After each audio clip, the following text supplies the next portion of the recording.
മുറിയില്ല. നമ്മുടെ ഭക്തി എന്താണ്? നമ്മൾ ഓരോരുത്തരും നമ്മുടെ കാര്യം, നമ്മുടെ ഭക്തി എന്താണെന്ന് ശ്രദ്ധിക്കുക. എന്താണ് നമ്മൾ ചെയ്യുക?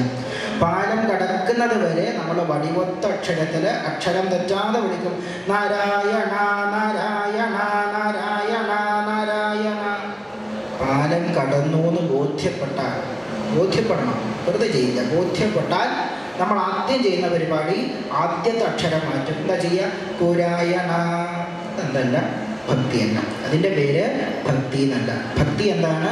അനന്യമായിട്ട് സുഖമാണെങ്കിലും ദുഃഖമാണെങ്കിലും ലാഭമാണെങ്കിലും നഷ്ടമാണെങ്കിലും ഒക്കെ ഭഗവാനിലേക്ക് അനന്യമായിട്ട് പ്രവഹിക്കുന്നതിൻ്റെ പേരാണിത് ഭക്തി. അതിനെന്തുണ്ടാവില്ല? ഏറ്റക്കുറച്ചിലുകൾ ഉണ്ടാവില്ല. അതുകൊണ്ടാണ് ഭക്തിയുടെ മറ്റൊരു നിർവചനമായിട്ട് പറയും, ഈശ്വരനെയും ഭക്തനെയും തമ്മിൽ ബന്ധിപ്പിക്കുന്ന പാലമാണത് ഭക്തി. അവിടെ രണ്ടേ രണ്ട് ആൾക്കാരേ ഉള്ളൂ, വേറൊന്നും ഉണ്ടാവില്ല. ഭഗവാനുണ്ടാവും, ഭക്തനുണ്ടാവും. അവരെ തമ്മിൽ ബന്ധിപ്പിക്കുന്ന പാലമാണത് ഭക്തി.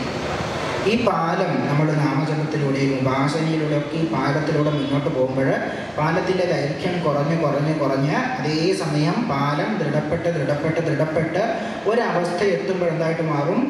രണ്ടു പേരും, ഭക്തനും ഭഗവാനും ഒന്നായിട്ട് മാറും. അതാണിത് ഭക്തിയുടെ ഏറ്റവും ഊർധ്വഗതിയിലുള്ള അവസ്ഥ, ഏറ്റവും പരിപാവനമായിട്ടുള്ള അവസ്ഥ. അതിൻ്റെ പ്രായോഗികമായിട്ടുള്ള ഒരു ഉദാഹരണം വേറെ എവിടെയും നോക്കണ്ട, ശബരിമലയിലേക്ക് നോക്കിയാൽ മതി. ഇവിടെ വസിക്കുന്ന സാക്ഷാൽ ശ്രീധർമ്മശാസ്താവ്, അവിടെ യോഗപട്ടാസനത്തിലിരിക്കുന്ന ആ മൂർത്തി, അദ്ദേഹത്തെ നമ്മളെന്താ വിളിക്കുക? അയ്യപ്പൻ എന്നാണ് വിളിക്കുക.